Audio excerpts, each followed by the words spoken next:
My name is Darwin Zuniga Paranal. I'm currently handling Lazada program that is located in Paseo de Rojas.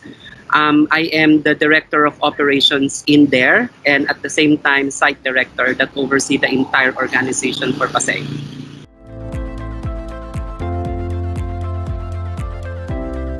I started working full-time. It was way back 2004 when I applied in teleperformance. There's really such a good story when I applied and started, as an agent in TP. I'm not sure if you'd like to know, pero Please. yeah, when I applied in TP, I actually did not get hired the same day. I would have to apply and come back 3 times. It was the typing test that I failed multiple times. So way back 2004, you need to undergo with several tests for you to be able to make it.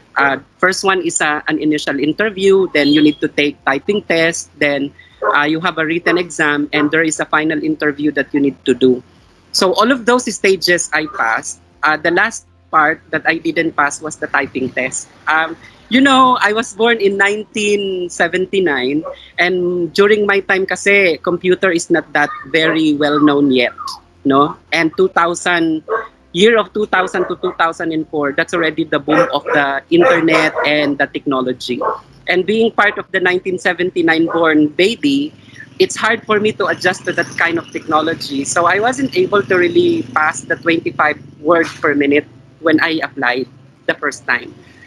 But because Noel Gamalindo, who used to be the recruiter back then, I'm not sure if Noel is still with us, saw the potential in me. He requested for me to go back Wednesday, like 3 days after, so that I would be able to do the typing test again.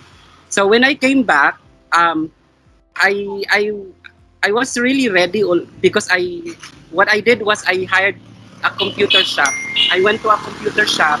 We don't have computer back then pa at home. So I went to a computer shop and I was able to memorize, the typing test because I was given 3 times the initial one. And I was able to memorize Introduction to Mr. Footer. That was the typing test that I did. So I memorized the first few lines in there, and because I was able to memorize it, when I came back, I thought I will be able to make it, but I was wrong. I also didn't pass. I only got, if I'm not mistaken, 19 WPM word per minute. The first time that I did it. You were given 3 times kasi. Then the second time I got 23. And then the last time that I took it, I got 25. Really just on the line for me to be able to make it to teleperformance. So, it wasn't very easy to join TP way back in 2004, and I really would have to undergo with several processes, which I think even today our applicants are undergoing as well. But it was already full time.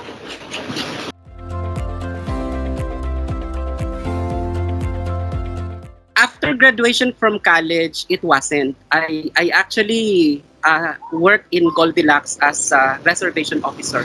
I stayed in there for 4 years. I am a type of person that normally don't transfer from one work to another so easily. But because the need of the family is growing, and then I saw the advertisement of teleperformance in the classified ads in newspaper. That was in Ortigas. I decided to apply for call center that time. But TP is my first and only call center or BPO company after I joined or after I left Goldilocks Big Shop as a reservation officer. So I started being an agent in 2004.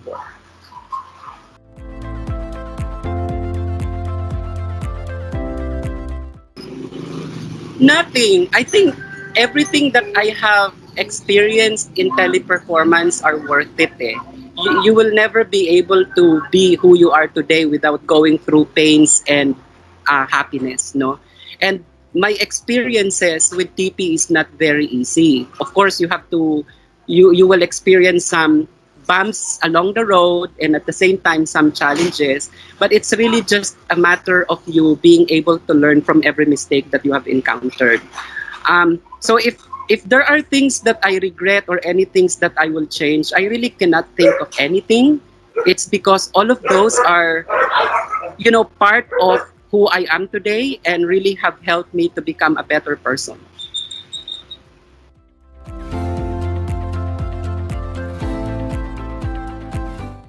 You know, when I started in TP, and this is self-learning kind of realization and techniques, I help myself, but I also help other people around me because that's where you will be known, and at the same time, that's where you will be able to get some satisfaction about what you do.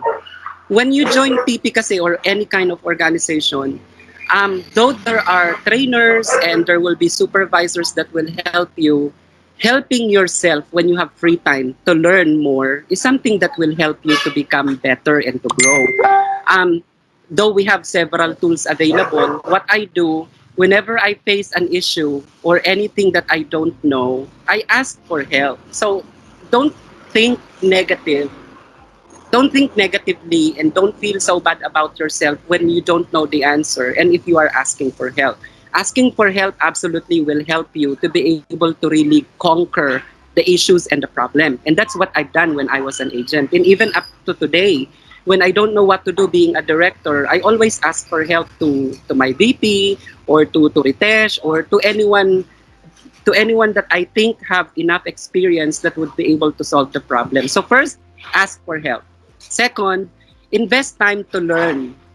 When I was an agent and even today, I always read articles or things that I don't know how to solve. I spend time. I came to work early before as an agent to be able to really look at the billing information, to be able to really practice, billing scenario that I had difficulty solving when I experienced it with other customer. And even today, before quarter business review or before business review with the client, I also do some reviews and I practice. So to just recap everything that I said, first is help yourself through self-learning. You need to invest time to be able to learn more, right?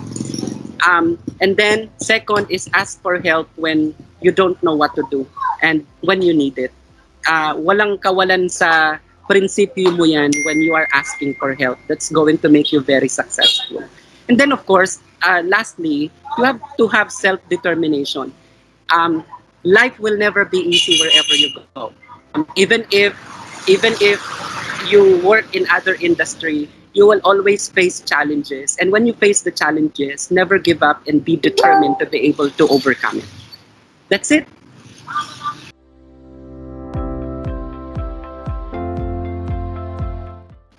There are plenty because I've been with TP for 16 years. So you can really imagine how many leaders have I worked in the past, no? But just to mention three people that have so much impact on how I do the work today and how I approach people and manage people today, I'd like to mention first Michael Kim. Michael Kim is now a vice president of teleperformance. He used to be my center manager when I was an assistant manager. Um, he taught me about being um, being someone that should be ready before things happen. So meaning you predict things to happen. You are 4 to 5 steps ahead of the game. So that's Michael Kim. Plus, he is a people person. Whenever things are in the wrong direction, you will never see and feel him blaming you, but really helping you to understand what is happening and realize what is the mistake and then move forward. So that's Michael Kim. Second is um, Randy Redden. Randy is someone that is straightforward but full of heart.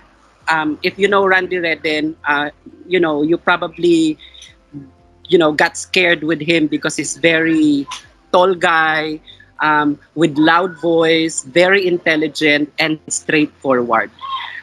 So that approach of being straightforward is an approach that I use whenever I need to really be stiff and very tough to my folks, But at the end of the day, after I have given the straightforward information that I am unhappy with it, but I also show the heart afterwards.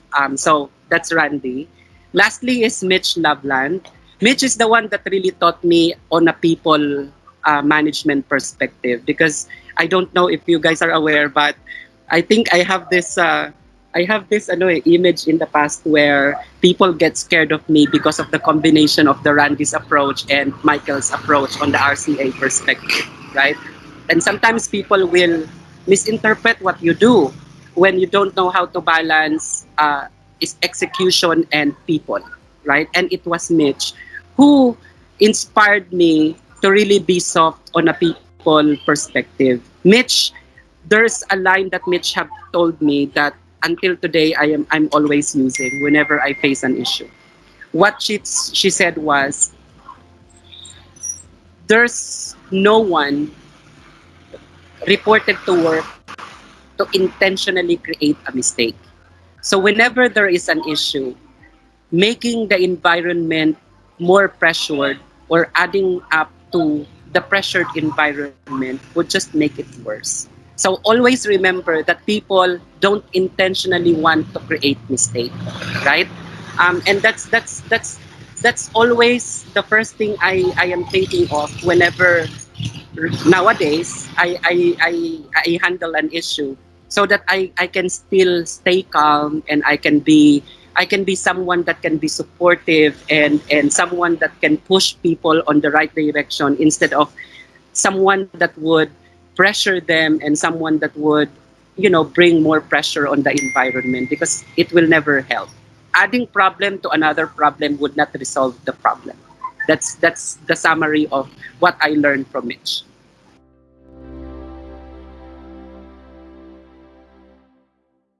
It's really the family. Kasi you should always have source of inspiration. And just like what I said from the beginning, di ba, that determination should be there, and you will always face a problem. My life in TP has never been easy. I definitely have some problems. I definitely have some issues, and many escalation that I have to face in the past, right? But whenever I experience it, I always think about my purpose of why I am working, and who is the source of my energy. So whenever I face it, and whenever I have a problem, I go back to that source, and that's my family, right? That's the reason why I am working. And that source, for those people in teleperformance, younger generation, it can't just be your family. It can be your dream. It can be your ambition. It can be your dog, or anything that would make you happy. Just think of the happy thoughts, and think of that single thing that will make you energize again, and to have that energy to be able to move forward and keep moving. Now, what drains me? You know what? This is so funny, no? Because I think I am a source of I'm a source of why other people got drained at work, no? But it's the same thing that drains me. Whenever the environment is so pressured, and whenever I deal with with negative people, those are the ones that really drain my energy. But just like what I said, whenever I face this kind of situation, I go back to what are the things that inspire me, so that it will never last. Kasi kapag itatago mo yan, and you are going to be keeping it for long period of time, eventually and unknowingly you will not know na you're impacting, and you're shouting, or probably impacting other people that work around you. Yung mga ganun.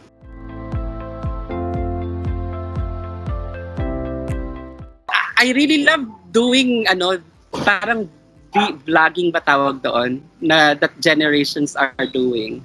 I've been trying multiple times, even if I use my iPhone 12, whatever good gadget I will use. I really just don't have any talent in terms of creating videos, and creating documentaries. I can create videos, but it's really no quality at all. So I think if I wanted to if there is something that I can wish to be expert immediately, it's about creating a quality video that would inspire people and learn from that video.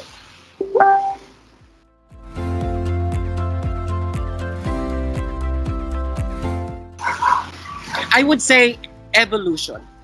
And it comes from the name Darwin. You know, Darwin is the you know the author of Evolution of Man. And the reason why I would want to use it, I would like to title it Evolution. It's because I think in TP I have evolved a lot, not just on a professional perspective but also on a personal perspective. And I think growing personally and professionally combined both is such a good achievement that I wanted to share to younger generation and to all agents out there so that they can be inspired that a simple agent can be a director someday only if you are willing to evolve personally and you are willing and determined to evolve professionally. So evolution.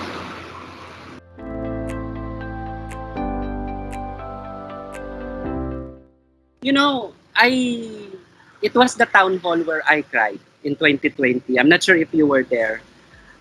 It was the peak of COVID-19, and the team created a video titled "We Are the World," and that "We Are the World" video is something that is being performed by Teleperformance Paseo talents, and I really felt the collaboration, and I really felt the the heart of everyone in creating it, and how strong they are. They are trying to be strong in these difficult times, in these darkest hours, no. And I cried on that town hall. I think that that's something that I would not forget for 2020 because it really touches my heart.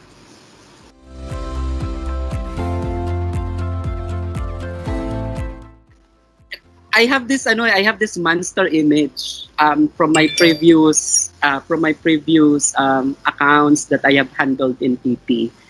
Eh, but they really don't know that every time that I do it, I always cry at the end of that scenario.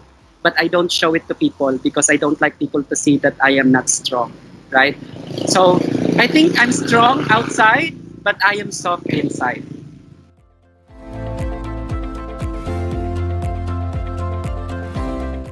Kasi I always smile eh. Pero I think the one that is in the TP newsletter that says in there that Lazada gave away trip to Boracay, that made me smile. And I'll give you a little bit of context. It made me smile because one, the trip to Boracay is sponsored by me. And nobody knows about it, right? And it's not from TP and whatsoever. So when I saw that Lazada is being carried on of that trip to Boracay that I gave away, it made me smile and it made me happy because the program benefited from what I did. So that's a little bit of story in there.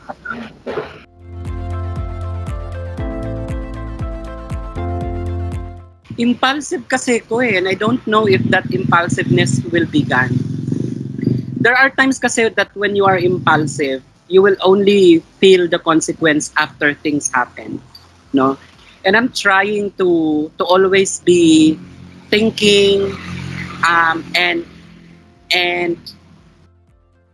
maybe thinking and maybe analyzing further on those other decisions that I am making because sometimes that decision hurt people. Um, and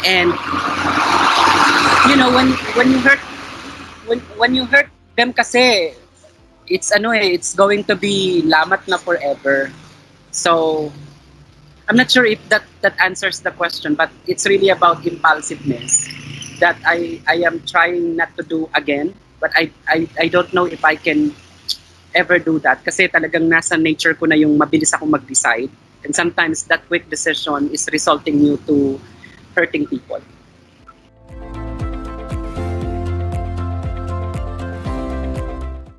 I have this fear on stage in talking to a lot of people, and maybe people don't know that.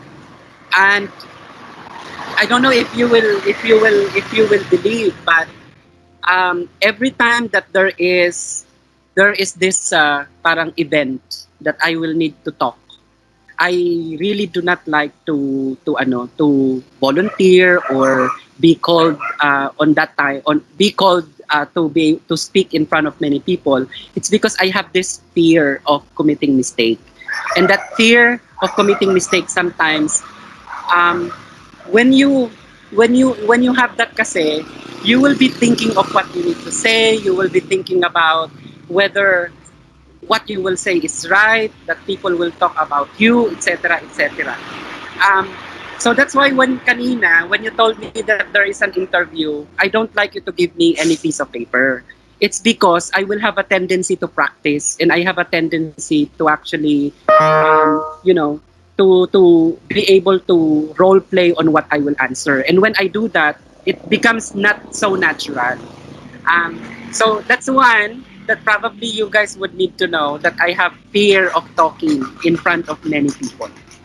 And the way I overcome it is through role play, and not just ano, don't don't overthink, and don't give me the paper ahead of time so that it can come out naturally and I will just talk.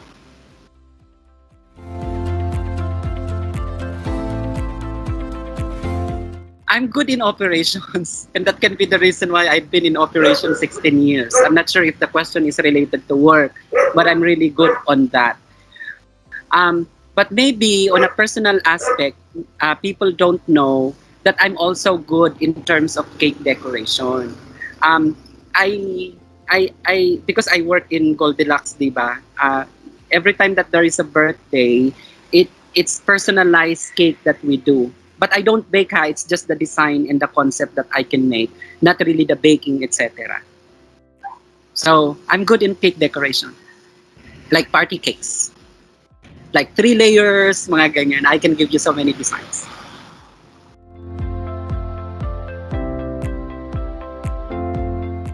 That I am, ito I heard it from Joseph D.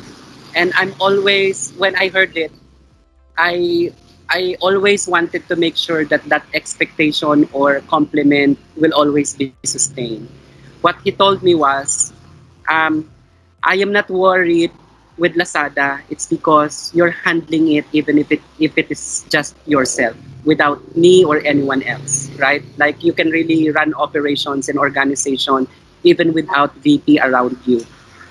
So that's the great compliment, because that means that somebody is recognizing the type of leadership that I do for Lazada, and that they don't need to really dwell into the operation. It's because they feel confident that everything is on the right shape and direction, um, when I handle it.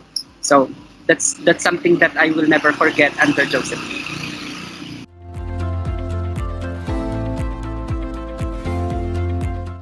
We always go out every freaking weekend, even if will even if it would make my savings to zero.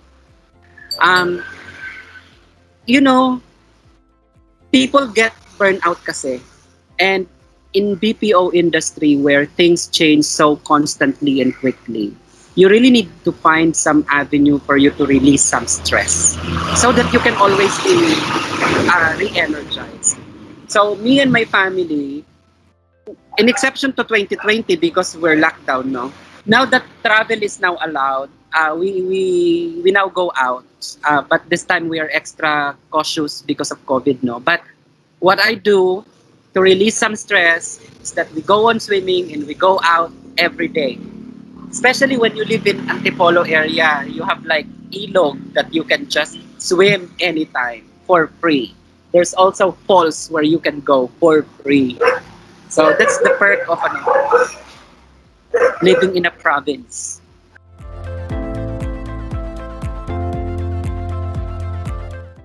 When I started kasi with TP, I only had 2-year-old son. Right now, he's 18 years old. And I also have 11 years old. So I would say they are my living trophy. But on top of that, when I started with TP, I have nothing you can call your own. I don't have my own house. I don't have my own car.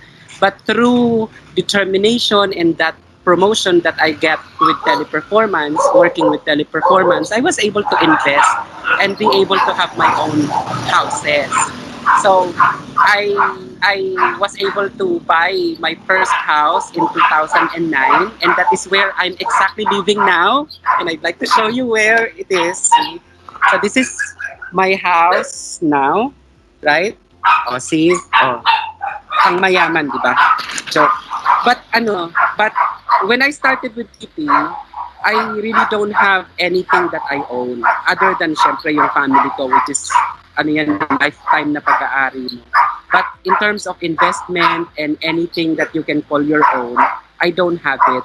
But with the promotion nga that I said, I started getting my own house in 2009 and being able to get another house for my son's future or for my son's future house, which is just near this house that I am in right now, and then was able to buy cars as well and many things. I think lahat ng meron ako ngayon, utang ko kay TP, and it will never be possible without TP really um, keeping me as their employee and working under Teleperformance. I'm really grateful working with Teleperformance because it is a company that really is for people and really will help you to achieve your dreams to come true.